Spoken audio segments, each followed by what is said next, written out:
ఒక చెరువులో సుమతి, కాలామతి, మందమతి అనే 3 చేపలు ఉండేవి. అవి 3 కూడా మంచి మిత్రులు. ఎప్పుడు ఎక్కడికి వెళ్ళినా 3 కలిసే వెళ్ళేవి.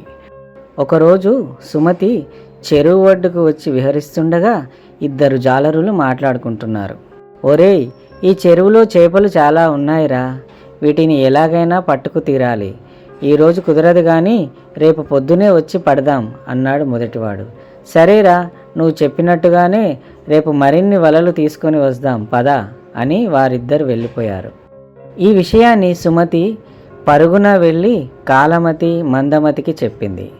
ఈ విషయాన్ని విన్న కాలమతి ఇలా అన్నది. ఓహో, వాళ్ళు చేపలు పట్టడానికి ఇంకా 1 రోజు సమయం ఉంది, అప్పుడు చూద్దాంలే అన్నది. మందమతి మాత్రం వాళ్ళు రావడము, చేపలు పట్టడము ఇది జరిగే పనేనంటావా? చూద్దాంలే, వారు మాట్లాడినవన్నీ జరుగుతాయా అని చెప్పేసి అన్నది.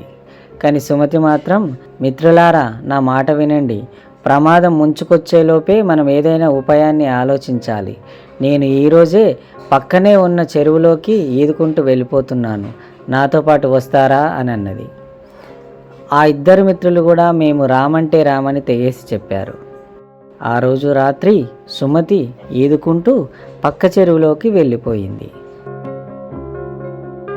ఆ మరుసటి రోజు ఆ జాలరులు చెప్పినట్టుగానే వచ్చారు.